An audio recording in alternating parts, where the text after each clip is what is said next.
ఒకటే అన్నారు కదా మనల్ని, నువ్వు అసెంబ్లీలోకి ఎలా అడుగు పెడతావో మేము చూస్తాం.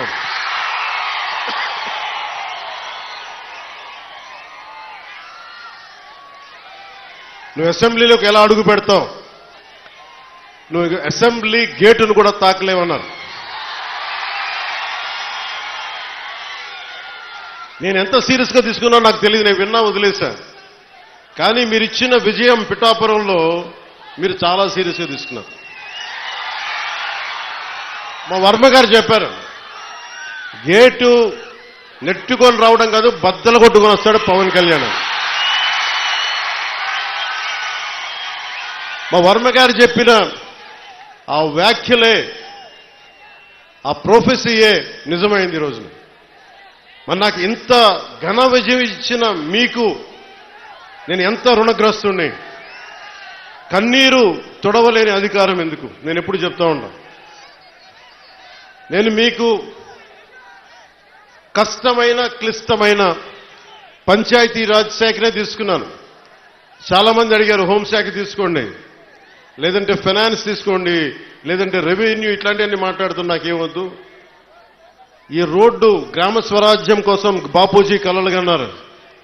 ఆ కలలు నెరవేర్చడం కోసం నేను పంచాయతీరాజ్ శాఖ తీసుకున్నాను. నేను ఒకటే చెప్పాను అధికార యంత్రాంగానికి అందరికీ మొట్టమొదటి మీటింగ్లో, నాకు లంచాలు అవసరం లేదు, మిమ్మల్ని ఎవరిని డబ్బులు అడగను. నేను ఈ కాంట్రాక్ట్ ఎవరికి ఇస్తున్నారని అడగను. కానీ నేను అడిగేదల్లా ఇచ్చిన కాంట్రాక్టర్ సవ్యంగా పనిచేస్తాడా లేదా, అదొకటే అడుగుతున్నా. అలాగే ముందస్తుగా చెప్పిన మీటింగ్లో, రివ్యూ మీటింగ్లో ఒకటే అడిగా, నేను ఇప్పుడు దాకా నా జీవితంలో నేను సంపాదించిన డబ్బు అకౌంట్లో కూడా ఎప్పుడు చూడడం.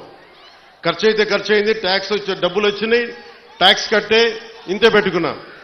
కానీ ప్రజల డబ్బు వచ్చేటప్పటికి, మీ డబ్బు అనేటప్పటికీ ఎంత ఒళ్ళు ఉంచి పనిచేశానంటే, ఎంత ఒళ్ళు ఉంచి పనిచేస్తున్నాను. ప్రతి రూపాయికి లెక్క అడుగుతున్నా, ప్రతి రూపాయికి. మీ కష్టం అది, మీ స్వార్జితం. తాజ్మహల్ కట్టి నిర్మాణానికి రాళ్లెత్తిన కూలీలు ఎవరంటారు? ఈ దేశ ప్రగతికి కండలు కరిగించింది ఎవరు? ఈ దేశ ప్రగతికి రక్త మాంసాలని ధారబోసింది ఎవరు? అది ప్రజలు, అది మీరు. అందుకే నాకు బాధ్యత ఉంది.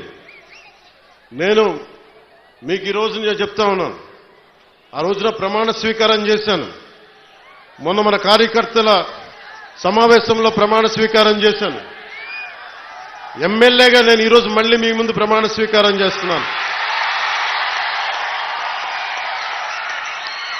పవన్ కళ్యాణ్ అనే నేను భారత రాజ్యాంగానికి కట్టుబడి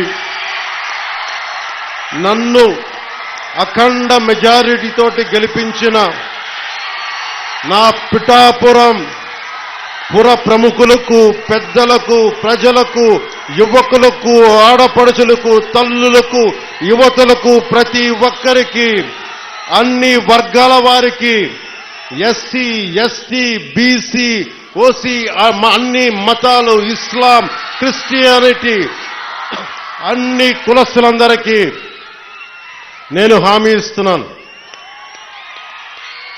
మానవత్వాన్నే కాపాడుతాను, మీ అభ్యున్నతికే కష్టపడతాను. నేను లంచాలు తీసుకోను, నాకు అలాంటి అవసరం లేదు. మీ అభ్యున్నతికే నేను కష్టపడతాను.